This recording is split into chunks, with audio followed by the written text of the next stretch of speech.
Okay, so நம்ம மகேந்திரன் கிட்ட இந்த கொஸ்டின் போறேன். அதுக்கு முன்னாடி நம்ம டைரக்டர் இன்னொரு கார்டு, ரொம்ப அழகான ஒரு கார்டு இது. ஸோ சஞ்சுக்கு ஆதரவான ஒரு கார்டா இருக்கும் அப்படின்னு நம்புறேன். அபிஷேக் சர்மாவும் சஞ்சு சாம்சனையும் கம்பேர் பண்ணி ஒரு கார்டு. இந்த கார்டில் சஞ்சுக்கு நிறைய வாய்ப்பு இருக்கிறதா சோசியல் மீடியாவில் பரவிட்டு இருக்கு. ஸோ பெர்ஃபார்மன்ஸ் பேஸ் பண்ணி 26ல் இதை மட்டும் தான், வேற எதுவுமே பழசெல்லாம் எடுக்கவே இல்லை. 22 ரன் 8 பாலுக்கு அடிச்சிட்டாரு. இவர் 3 டக் அவுட்டு.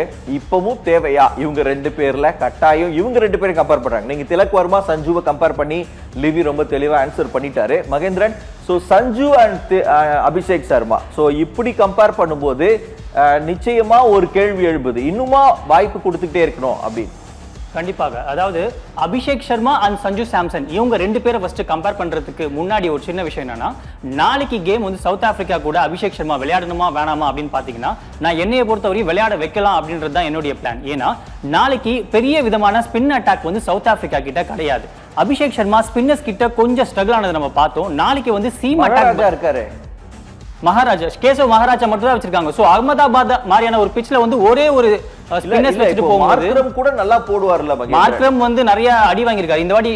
இந்த T20 வேர்ல்ட் கப் எடுத்து பாத்தீங்கன்னா ஒரு ஓவருக்கு 15 ரன் 16 ரன் கொடுத்திருக்காரு. அதாவது ஒரு ஓவருக்கு மேல அவரால் போடவே முடியல. சோ ஒரு ஸ்பின் ட்ராக்கா இருக்கும் போது அவங்க வந்து ஒரே ஒரு ஸ்பின்னை மட்டும் தான் வச்சுக்கிட்டு உள்ள வராங்க.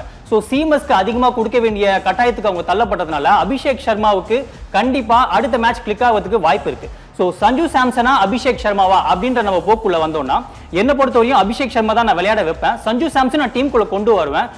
ஃபார் திலக் வர்மாக்கு அகைன்ஸ்டா நான் கொண்டு வர பார்ப்பேன். ஏன்னா ஒரு ரன் பாலுக்கு தான் போறாரு. திலக் வர்மா வந்து கம்பேரிட்டிவ்லி வித் அபிஷேக் சர்மாவோட பாக்குறப்போ அவர் வந்து போர் கிடையாது, நல்லா தான் ஸ்கோர் பண்ணிருக்காரு அபிஷேக் சர்மாவை விட. ஆனாலும் நான் திலக் வர்மாவை ஏன் உட்கார வைக்கிறேன்னா, சஞ்சு சாம்சனை உள்ள கொண்டு வந்துக்கலாம்.